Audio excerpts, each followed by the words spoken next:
Alright guys, I'm here back with a new video, and in this video I'm back with another recasting video for Survivor, where here I'll be taking the cast of Survivor, heroes versus villains, and recasting it as if it was a second chance season. Meaning that every player on the cast has to have only played once beforehand and also have not won. Which, with heroes versus villains in particular, ends up making this a radical change to the cast, with it turning out that only 8 out of the original 20 players there end up fulfilling these requirements. And with me wanting to make a couple changes even beyond that, it ends up leading to this being a radically different cast than the actual season. Now, I will say I am keeping this semi-realistic here. Really, a lot of people that ended up making the cast here are people that ended up returning for later seasons or were well known to be in the running for Heroes vs. Villains itself. So again, I wanted to keep it somewhat grounded within reality. Also, I did end up keeping the Heroes vs. Villains theme here as well, which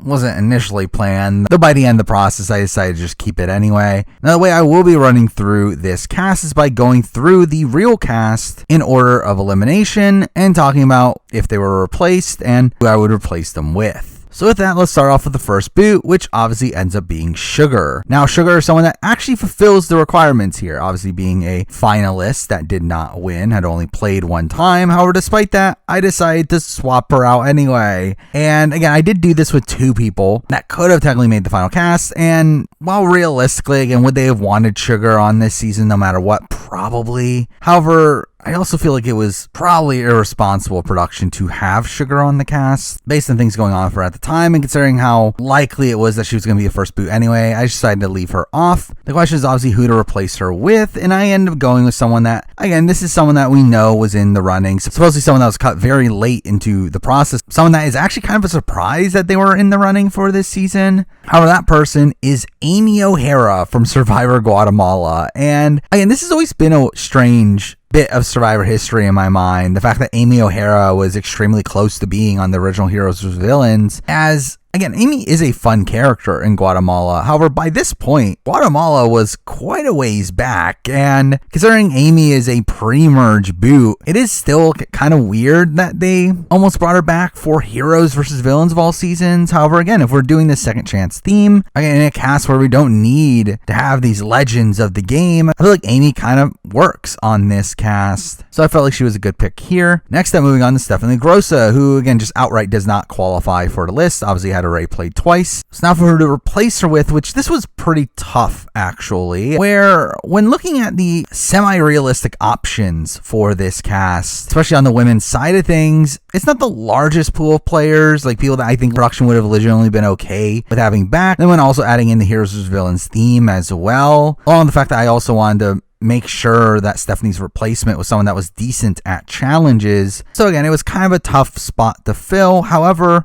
I ended up giving this spot to someone that was actually from the most recent season at the time, and that is Laura Moret. Now, originally I was hesitant to put Laura on, as obviously this is immediately after Samoa finished filming. However, I decided to put her on because, again, when we have Russell on the opposite tribe, spoiler alert, having a rival figure for him on the opposite tribe kind of makes sense. Plus, also, it's obviously not unprecedented for them to bring back 2 people on back-to-back seasons, as we had seen in Micronesia, and obviously we see it after the fact as well. And just in general, I feel like Laura Moret, again, is obviously someone that we do see later come back for Blood vs. Water. Mind you, I do think Cirie played a decent factor into that, but even despite that, I think Laura Moret is still someone that at least was on their minds as a potential returnee. And I think, again, immediately after a season where she has this big rivalry with Russell, I feel like it makes sense to put Laura on here, so I went with her here. Next up, moving on from Randy. And Randy, like Sugar, is someone that fully qualifies for this list, coming in 8th place, and had only played once at this point. However, like Sugar, I also decided to get rid of Randy. Randy being the last person that qualifies from the original cast that I did cut. And the reason for that is because, really, again, Randy's another one that I just never really felt like had a shot on this season, and really didn't end up bringing that much to the table on this season anyway. For a while, like, the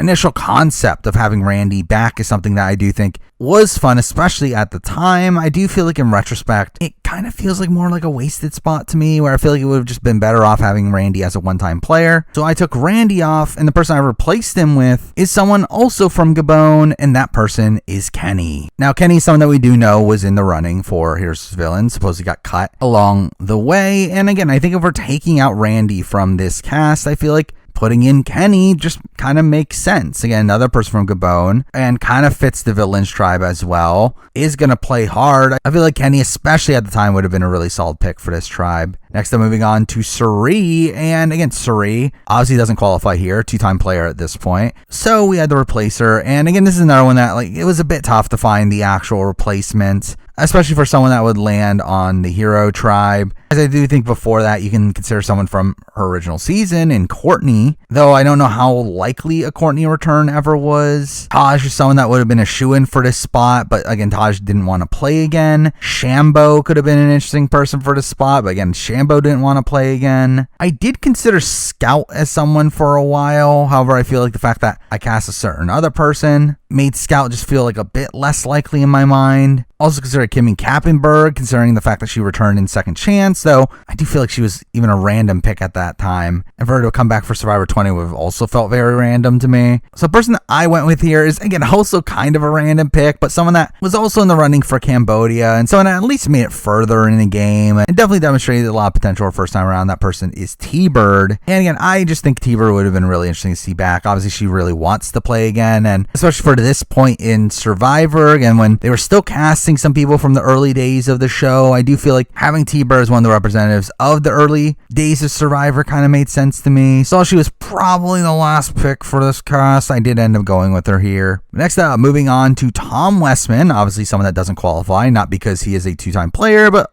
because he is a former winner. Because that we obviously have to get a replacement, and this was probably one of the easiest ones on the board. Obviously, it's Terry Dietz. And again, this wasn't really a question to me. Kind of obvious to bring back Terry Dietz here. Again, he had been in the running for Micronesia, was cut at the last second. Here, I feel like this is a pretty clear case that Tom took his spot. And again, with Tom not there, Terry Dietz makes a lot of sense. Now, I will say because Terry Dietz is on here, it did lead to a couple other people that could have been on here missing out, particularly like a Savage, who obviously comes back for Cambodia as well, along with a Scoopin, who comes back for Philippines. Both of them didn't make it on. And from what I understand, I believe Scoopin was actually probably closer to making the actual cast of Heroes vs. Villains than Terry, but also, again, do I need to scoop in on my cast? Not really. I would have rather seen Terry play again than scoop in. So again, I did go with Terry here. Next up, moving on to Tyson, the first person that we'll be talking about that will remain on the cast. I will say I would have probably been willing to take Tyson out had there been a strong enough replacement for him. However, I think the fact that he is a male villain that is very good at challenges, something that the Villains tribe kind of lacks, I feel like it makes Tyson kind of a shoo-in for this cast. Next up, moving on to James, and obviously James doesn't qualify here, having already returned from Micronesia. And for me, this was also kind of an easy-ish replacement here, one that comes from the same season. I did go with Eric Reichenbach. Now, Eric, I believe, was an alternate for Heroes vs. Villains, if not, was very, very close to making it on the cast. I'm pretty sure they wanted him on, they just didn't put him on because there were already so many people from Micronesia. And again, in this case where the people from Micronesia that were on the actual Heroes vs. Villains cast are not eligible, I do feel like it makes Eric a pretty easy pick here. Next up, moving on to Boston Rob, who obviously isn't eligible, having already played on All-Stars, but it's surprisingly the last of the male villains to not be eligible. As something that's very weird about this cast, I never actually realized until I put this list together, is how many of the heroes would not have been eligible for a second chance season in comparison to the villains, where 8 of the heroes are not eligible while 4 of the villains aren't, with Boston Rob being technically the only male villain that isn't eligible, which is just such a weird stat there. But I do feel like when looking at this cast, Boston Rob is such an integral piece of the male villain tribe, where, as I mentioned with Tyson, the male villains is not a stacked group in terms of physical strength. It is one that is very much lacking. And I do feel like Boston Rob, being this natural leader figure, is someone that kind of perfectly fits this role. However, without Boston Rob there, I do think it makes his replacement very difficult to find.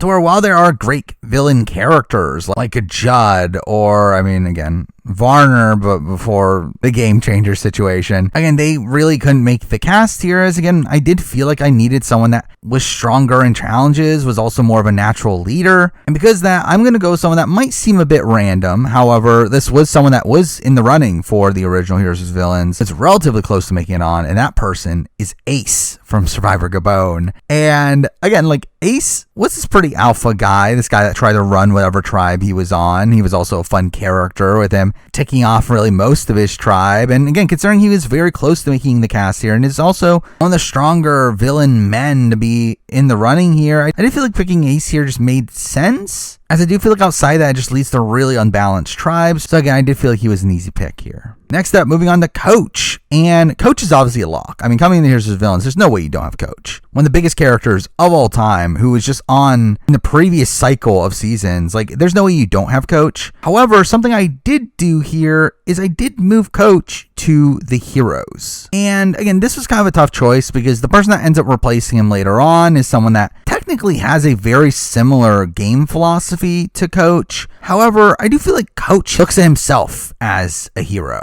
where to me, I feel like that kind of justifies enough for Coach to be on the hero tribe instead of the villains, to where while people talk about Coach as if he's this big dodo, he doesn't actually do anything that bad on the season. He's not really that much of a villainous figure. He's more so just a massive character. And considering how much he preaches about honor and loyalty and how he wants to play the game like a warrior and like all these things, like I feel like it's kind of hero-y, to where I did decide to just move him to the Heroes tribe to make room for a certain player that we'll talk about later. Next up, we're moving on to Courtney, who again stays on the tribe here. Again, is someone that is only one-time player at this point. Runner-up from a more recent season, fun character. Again, there's no reason to move her out of this spot here. Next up, moving on to JT, and JT is obviously someone that's not eligible as a former winner. However, he's someone that has a very easy replacement in my mind, as obviously you just then go to Steven.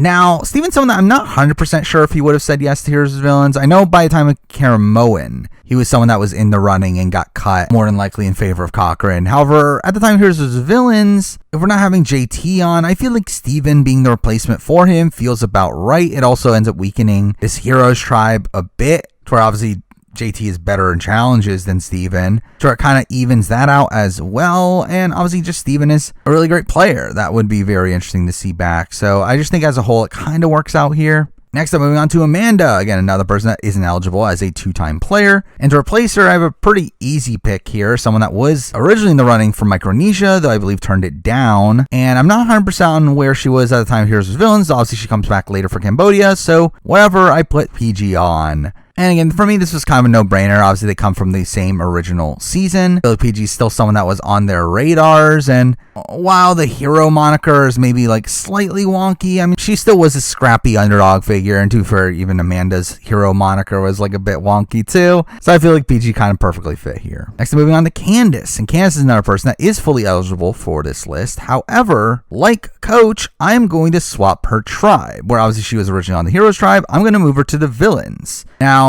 if you don't know, on the original Heroes vs. Villains, supposedly Candice was cast as a villain, with Parvati being a hero. However, due to the amount of Micronesia players on the Heroes tribe, they end up swapping them at the last second. But here, obviously, we don't have as many Micronesia players on this cast, and because that, there is no restriction on that, to where I decided to move Candice back over to the Villains tribe, where again, I feel like her physical strength kind of balances things out anyway. But again, kind of a no-brainer of a casting pick here, one that was wanted for Micronesia, had to turn it down. Makes sense that she's here. Next, moving on to Danielle, another person that was eligible and remains on this cast. Again, one that was a runner-up. Again, the villain moniker is a bit wonky, though I do think when we have Terry Dietz on the cast in particular, I feel like it makes sense to have Danielle as a villain, as the one that betrayed him at the very end to take him out. And also there might be another person to see her on the same tribe with. That might be interesting. So I do think the new cast I put together here kind of makes her moniker as a villain make a bit more sense. But with that, we're moving on to Rupert, who obviously isn't eligible, having a rare return for All-Stars. However, this ends up being a spot that I end up moving back over to the Villains tribe, where again, Coach was moved to the Heroes. So Rupert's replacement here is the one I end up moving to the Villains, with that person being Shane Powers.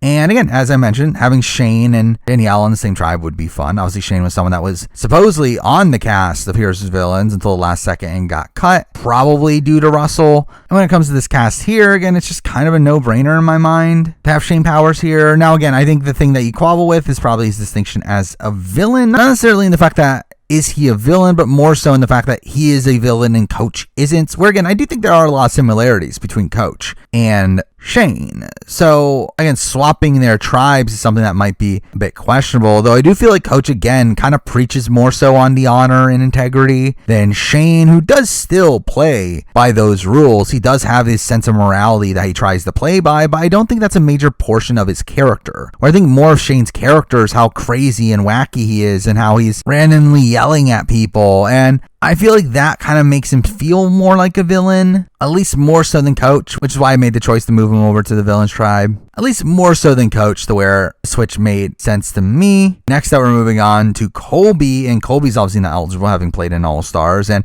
Colby's obviously the last hero that we have to talk about here, and his replacement here was a bit tough, as I did want to keep it to old school, to where, again, as I mentioned before, the likes of a Scoop In and a Savage could have been in contention here. But again, to me, they just felt kind of samey with the casting choice of Terry. Ian is someone that probably would have been a good pick here had he been someone that wanted to come back to Survivor. Russell Swan would have also been someone I would have greatly considered had it not been immediately after his medevac. However, the person that I ended up going here with, someone that definitely helped with the diversity here, which is very lacking on this cast. And with that, we're going all the way back to Survivor Borneo, and here we do have Jervis, who obviously later comes back for Blood versus Water. And again, why not have him here? Again, is he a hero? I think that maybe that's a question mark. However, he is from the Pagong tribe, which was very popular at the time, and was looked at as the underdogs, obviously, against Hagi. So at least that's something. He's good in challenges, so I think that's another thing in his favor. His name is Jervis, which means with honor, so that's another thing in his favor. I mean, I do think Jervis, again,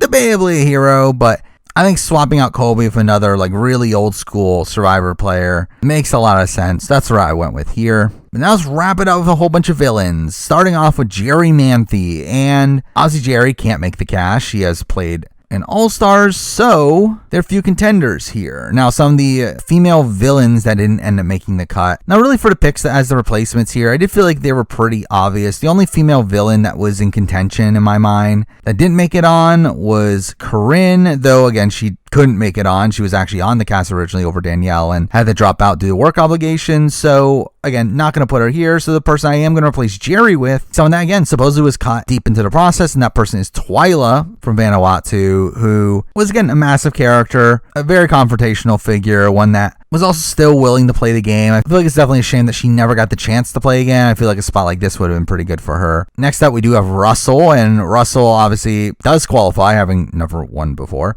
and this only being his second appearance. However, I think the one question mark for me with Russell was the fact that would they let him on when obviously his winning status wasn't 100% known yet to the public, with obviously him being on the season would spoil things, though. Also, how do you not have Russell on after Samoa? Like, just thinking about how much of a presence he was on Samoa, and I think that he wouldn't be on Heroes vs. Villains just feels kind of ridiculous. To where I feel like production would have just said, screw it, and put him on despite the spoilers. So I did leave Russell on the cast here. Next, I'm moving on to Parvati, who obviously couldn't be eligible as a winner and a two-time player at this point. So, the person I replaced her with, again, was a very easy pick. This person being from Micronesia, someone that was literally an alternate that was on island, and that person is Natalie Bolton. And again, like, Natalie Bolton was literally going to be on this cast here had it not been for the fact that there were so many Micronesia people already on the cast. And when you think of like female villains from this era of the show, I feel like Natalie Bolton is one of the people that screams out the most. I mean, to be honest, as a villain, she probably screams out more as a villain than Parvati does as a villain. To where, again, Parvati supposedly was even originally going to be on the Villains tribe. So I think when we're looking at a villain that qualifies as a second chance candidate, that's also semi-realistic,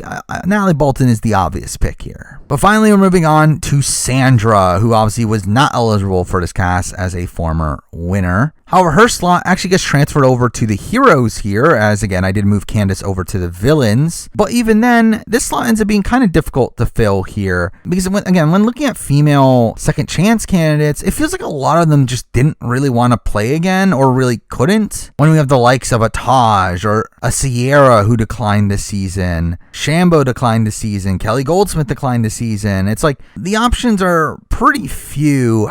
Due to this person's later return, the actual second chance, and the fact that if this is this milestone 20th anniversary season, I do think having a bigger name from the first season makes sense, and the only bigger name that's eligible from that first season is Kelly Wigglesworth. Where, again, after seeing her on Second Chance, do I need to see Kelly Wigglesworth on TV? Not really. But I do feel like for a season like this, it does make sense. And even back when the original second chance was happening, they looked at her as the epitome of a player that needed a second chance as the first ever runner-up. And I do feel like that sentiment would have stayed if this season was second chance as well, with her again being this foil to the Richards and the Sues, these more villainous figures. I do feel like Kelly perfectly fits on the Heroes tribe. But there we go. I mean, that is my recasting video for Heroes versus Villains if it was a second chance season. So on the Heroes tribe, I do have Amy O'Hara, Coach Wade, Eric Reichenbach, Jervis Peterson, Kelly Wigglesworth, Laura Moret, PG Law, Stephen Fishback, T-Bird Cooper, and Terry Dietz. While on the Villains tribe, I do have Ace Gordon, Candice Woodcock, Courtney Yates, Danielle DeLorenzo, Penny Huang, Nally Bolton, Russell Hantz, Shane Powers, Twyla Tanner, and Tyson Apostle. So that's the cast. Now moving forward, obviously I'll continue to do other types of casting and recasting videos. With me wanting to do a specific series in particular of taking these newbie themed seasons and turning those into all-star seasons instead, with a recasting Kage-on if it was all-star style video being the first one in my mind. So stay tuned for that at some point down the road, but for now that's the video. Thank you for watching.